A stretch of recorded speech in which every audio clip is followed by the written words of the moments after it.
বিশেষ বিশ্লেষণে সবাইকে স্বাগত। আজকে আমরা টাইমস নাও নবভারত চ্যানেলের একটি অত্যন্ত আলোচিত এবং মেরুকৃত নিউজ ব্রডকাস্টের গভীরে প্রবেশ করতে যাচ্ছি। সঞ্চালক সুশান্ত সিনহা পশ্চিমবঙ্গ নির্বাচনের সাম্প্রতিক ঘটনাবলী নিয়ে সেখানে একটি বিশেষ প্রতিবেদন তুলে ধরেছেন। বলে রাখা ভালো, আমরা কিন্তু এখানে কোনো রাজনৈতিক পক্ষ নিচ্ছি না, বরং সাংবাদিকতার দৃষ্টিকোণ থেকে এই সম্প্রচারে ঠিক কী তথ্য এবং ন্যারেটিভ বা বয়ান তৈরি করা হয়েছে আমরা আজ একদম নিরপেক্ষভাবে সেগুলোর ব্যবচ্ছেদ করব। চলুন শুরু করা যাক।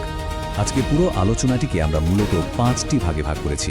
ভবানীপুরের নির্বাচনী ফলাফল, উদযাপন ও নতুন প্রতিশ্রুতি, ক্ষমতা হস্তান্তরের পদধ্বনি, মমতা বন্দ্যোপাধ্যায়ের অভিযোগ এবং সবশেষে ধর্মীয় ভোটদানের মিডিয়া ন্যারেটিভ। তাহলে আসা যাক আমাদের প্রথম পর্বে, ভবানীপুরের নির্বাচনী ফলাফল। 11,000। হ্যাঁ, ঠিকই শুনেছেন। ব্রডকাস্টে এই নির্দিষ্ট সংখ্যাটির উপর কিন্তু ব্যাপক জোর দেওয়া হয়েছে। সঞ্চালক বারবার মনে করিয়ে দিয়েছেন যে মমতা বন্দ্যোপাধ্যায় তার নিজের শক্ত ঘাঁটি ভবানীপুরে কোনো 100, 200 বা 1000 ভোটে হারেননি, বরং পুরো 11,000 ভোটের এক বিশাল ব্যবধানে পরাজিত হয়েছেন। এই নির্দিষ্ট সংখ্যাটিকে একটি ঐতিহাসিক ধাক্কা হিসেবে বারবার হাইলাইট করা হয়েছে। এখানে সবচেয়ে ইন্টারেস্টিং বিষয়টা হলো কিভাবে এই হারটিকে একটি বিশাল পতন হিসেবে ফ্রেম করা হয়েছে। একদিকে বলা হচ্ছে শুভেন্দু অধিকারী শুধু নন্দীগ্রামেই নয়, এবার সরাসরি খোদ মুখ্যমন্ত্রীর খাসতালুক ভবানীপুরেও তাকে হারিয়েছেন। অন্যদিকে সম্প্রচারে বারবার জোর দিয়ে বলা হয়েছে যে তৃণমূল কংগ্রেসের মোট আসন সংখ্যা 100-র নিচে নেমে গেছে।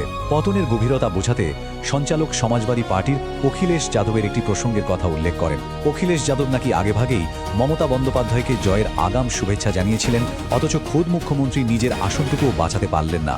এই ঘটনাটি দলের নেতাকর্মীদের মনোবল ভেঙে দেওয়ার জন্য যথেষ্ট, এমনটাই দাবি করা হয়েছে ওই রিপোর্টে। এবার চলে যাচ্ছি দ্বিতীয় পর্বে, উদযাপন এবং নতুন রাজনৈতিক প্রতিশ্রুতি। সংবাদ সম্প্রচারটিতে নির্বাচনের অব্যবহিত পরের পরিবেশের একদম জীবন্ত একটা ছবি ফুটে উঠেছে।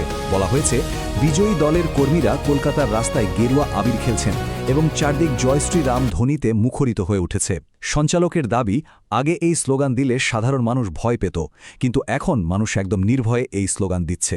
তবে সবচেয়ে উল্লেখযোগ্য বিষয় হল, এবার কিন্তু ভোট পরবর্তী বড় কোনো হিংসার খবর পাওয়া যায়নি। আর রিপোর্ট অনুযায়ী এর পুরো কৃতিত্বটাই দেওয়া হয়েছে কেন্দ্রীয় বাহিনীর কড়া নজরদারিকে। এখানকার সবচেয়ে গুরুত্বপূর্ণ পয়েন্টটি হল জাতীয় নেতৃত্বের প্রতিক্রিয়া। বিজয়ী ভাষণে প্রধানমন্ত্রী নরেন্দ্র মোদী বাংলার জন্য বেশ কিছু বড় প্রতিশ্রুতি দিয়েছেন।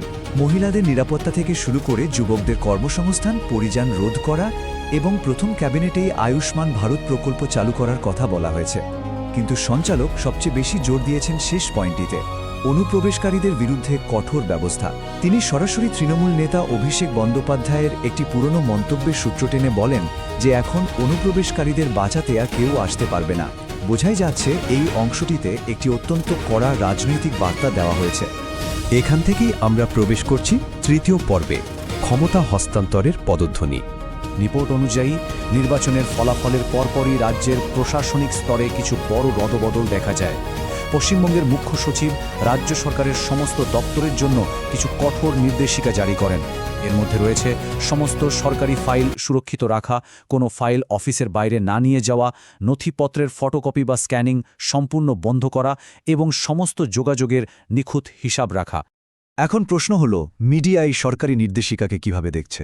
সঞ্চালকের মতে এটি নিছক কোনো রুটিন প্রশাসনিক কাজ নয়, বরং এটি বিদায়ী সরকারের উপর ঘনিয়ে আসা এক বড় বিপদের সংকেত। তিনি দাবি করেছেন যে পূর্ববর্তী সরকারের বিরুদ্ধে ওঠা দুর্নীতি এবং স্বজনপোষণের অভিযোগগুলোর এবার কড়া হিসাব নেওয়া হবে। আর এই প্রশাসনিক পদক্ষেপগুলো হল সেই আসন্ন তদন্তেরই একদম প্রথম ধাপ।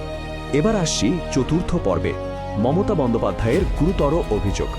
ব্রডকাস্টে কিন্তু পরাজিত পক্ষের বয়ানও তুলে ধরা হয়েছে। মমতা বন্দ্যোপাধ্যায় ঠিক কী অভিযোগ করেছেন? তিনি দাবি করেছেন যে তাকে শারীরিকভাবে নিগ্রহ করা হয়েছে, এমনকি লাথিও মারা হয়েছে। তিনি আরও জানান যে পোলিং বুথে সিসিটিভি ক্যামেরা বন্ধ করে দেওয়া হয়েছিল এবং তার নির্বাচনী এজেন্টকে ভেতরে ঢুকতেই দেওয়া হয়নি। একজন ডিউটি অফিসার তাকে সাহায্যের প্রতিশ্রুতি দিলেও পরে নাকি সেই অফিসারকে আর খুঁজেই পাওয়া যায়নি। এগুলো সত্যি অত্যন্ত গুরুত্বপূর্ণ অভিযোগ, যা পুরো নির্বাচন প্রক্রিয়ার নিরাপত্তা নিয়ে একটা বড় প্রশ্নচিহ্ন তৈরি করে। কিন্তু মজার ব্যাপার হলো, নিউজ চ্যানেলটি এই অভিযোগগুলোকে কিভাবে দর্শকদের সামনে উপস্থাপন করেছে তারা কিন্তু এই গুরুত্বপূর্ণ অভিযোগগুলোকে কোনো নিরপেক্ষ তদন্তের বিষয় হিসেবে দেখায়নি, বরং সঞ্চালক এগুলোকে সম্পূর্ণভাবে একজন পরাজিত রাজনীতিবিদের চরম হতাশা এবং নার্ভাসনেসের প্রকাশ হিসেবেই ফ্রেম করেছেন। তিনি রীতিমতো ব্যঙ্গের সুরে প্রশ্ন তোলেন যে নিরাপত্তা আধিকারিকদের কি আর কোনো কাজ নেই যে তারা মুখ্যমন্ত্রীকে লাথি মারতে যাবেন? অর্থাৎ মূল সোর্স মেটেরিয়ালে বিরোধীদের অভিযোগকে কার্যত ভিত্তিহীন হিসেবেই দেখানো হয়েছে।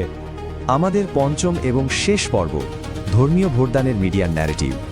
এখানে সঞ্চালক ভারতের দুই প্রান্তের দুটি সম্পূর্ণ ভিন্ন রাজ্য ও রাজনৈতিক দলের মধ্যে একটি সরাসরি তুলনা টেনেছেন। একদিকে পশ্চিমবঙ্গ এবং তৃণমূল কংগ্রেস, যাদের বিরুদ্ধে হিন্দু বিরোধী এবং মুসলিম তোষণের অভিযোগ আনা হয়েছে। অন্যদিকে তামিলনাড়ু এবং ডিএমকে, যাদের নেতাদের বিরুদ্ধে সনাতন ধর্মকে ডেঙ্গু ও ম্যালেরিয়ার সঙ্গে তুলনা করার মতো গুরুতর অভিযোগ রয়েছে।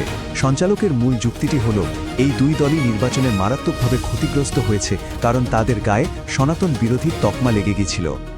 আর ঠিক এখান থেকেই সঞ্চালক একটি নতুন সংজ্ঞার জন্ম দিচ্ছেন, তা হল একত্রিত হিন্দু ভোট বা কনসোলিডেটেড হিন্দু ভোট। দশকের পর দশক ধরে ভারতীয় রাজনীতিতে মুসলিম ভোট ব্যাংক নামক যে পুরনো ন্যারেটিভটি প্রচলিত ছিল, সঞ্চালকের দাবি অনুযায়ী নরেন্দ্র মোদী সেই ছকটি এখন সম্পূর্ণ বদলে দিয়েছেন। সঞ্চালক বেশ জোর গলাতেই বলেছেন যে মোদী হিন্দুদের মনে এমন এক গর্দ জাগিয়ে তুলেছেন, যার ফলে হিন্দুরা এখন আর বিভক্ত নয়, বরং একটি একক ভোট ব্যাংক হিসেবে ভোট দিচ্ছে। যারা সনাতন ধর্মের বিরোধিতা করবে তারা এখন থেকে হিন্দুদের সম্মিলিত প্রত্যাখ্যানের শিকার হবে। পুরো বিশ্লেষণটি শেষে আমাদের সামনে একটি বড় প্রশ্ন এসে দাঁড়ায়। এই ধরনের মেরুকৃত এবং ধর্মীয়ভাবে একত্রিত ভোটিং প্যাটার্ন কি তাহলে ভারতীয় রাজনীতির আগামী দিনের নিউ নর্মাল হতে চলেছে? টাইমস নাও নবভারতের এই রিপোর্টটি অন্তত সেই দাবি খুব জোরালোভাবে করছে। এটি সংবাদ সম্প্রচারের রাজনৈতিক ফলাফলকে কিভাবে বৃহত্তর একটি ধর্মীয় ন্যারেটিভের মোড়কে সাজানো যায়, আজকের এই বিশ্লেষণে আমরা সেটাই দেখলাম। এই প্রশ্নটি আগামী দিনে ভারতীয় রাজনীতির গতিপথকে